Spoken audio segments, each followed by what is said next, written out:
আপনি আমার দক্ষিণ হাতখানা স্পর্শ কইরা দাঁড়ান, দেখেন আপনার পূর্বজন্মের কুকীর্তি। জয়রাম জয়রাম শ্রী শ্রী রাম ঠাকুরের এক ভক্তকে বলা কথা। কুঞ্জলাল মজুমদারের বাড়িতে শ্রী শ্রী রাম ঠাকুর ভক্তদের সাথে কথা বলছেন। হঠাৎ ঠাকুরমশাই জোরে কুঞ্জবাবুকে ডেকে বললেন, দরজাটা বন্ধ করে দিন। কুঞ্জবাবু দরজাটা বন্ধ করে দেন। যে লোকটা আসতেছে তার মুখ আমি দেখতে চাই না।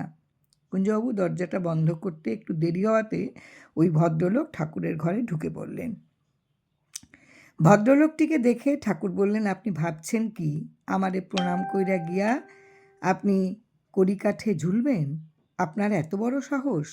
আপনারে দফায় দফায় জন্ম নিতে হইব এই ঋণ শোধ করার জন্য। সবারই স্ত্রী তো তার স্বামীকে যত্ন করেন, তবে আপনার স্ত্রী কেন আপনাকে মুখ যন্ত্রণা দেয় ভাইবা দেখছেন কি? আসেন, আমার দক্ষিণ হাতখানা স্পর্শ কইরা দাঁড়ান, দেখেন আপনার পূর্বজন্মের কুকীর্তি। এবার ভদ্রলোক চিৎকার করে বলতে লাগলেন, ঠাকুর আমি আর দেখতে পারছি না, এ যেন সমস্ত শরীরে আগুন জ্বলছে। এবার ঠাকুর বললেন, আজ থাইকা 14 বছর আগে আজ যিনি আপনার স্ত্রী, আপনি তার প্রতিবেশী ছিলেন। একখণ্ড জমির জন্য আপনাদের মধ্যে বিরোধ বাধে। একদিন গভীর রাতে আপনারা খেয়া নৌকায় নদী পার হইতেছিলেন। তখন আপনি দেখলেন যে নৌকা বাইতেছিল সে আর আপনি ও আপনার প্রতিবেশী ছাড়া আর কেউই নৌকায় নাই। নৌকা যখন মাঝ নদীতে, আপনি হঠাৎ উঠা আপনার প্রতিবেশী, এ জন্মে যিনি আপনার স্ত্রী, তারে ধাক্কা দিয়া জলে ফেললা দিছেন। আপনি দেখতে পাইতেছেন? ভদ্রলোকটি আর্ত কণ্ঠে বললেন, হ্যাঁ বাবা দেখতে পাচ্ছি, আর দেখতে চাই না, আপনি আমাকে ক্ষমা করেন।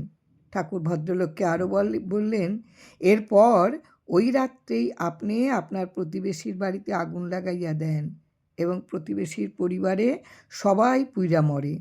এরপর থেকে আপনাদের বারবার জন্ম নিতে হয়েছে। কখনো আপনি স্ত্রী প্রতিবেশীর স্বামী, কখনো বা প্রতিবেশীর স্ত্রী আপনি স্বামী। এই জন্মে আপনার সদ্গুরুর আশ্রয় লাভ হয়েছে বইলা আপনার স্ত্রী বাক্য যন্ত্রণা দিয়াই আপনাকে রেহাই দিতেছে, তা না হইলে আপনার মুখে ঝামা ঘষা দিত। তারপর ঠাকুর ভদ্রলোককে আরও জোরে ধমক দিয়া বললেন, যান, এইবার থেকে স্ত্রীকে গিয়া সেবা করেন, আপনার স্ত্রীর মধ্যেই আমি আছি। শ্রী শ্রী ঠাকুর বলেন, প্রারব্ধ ভোগ সকলকেই ভুগতে হয়, কেবল নামেই কিছুটা প্রারব্ধ কাটে। জয় রাম জয় রাম।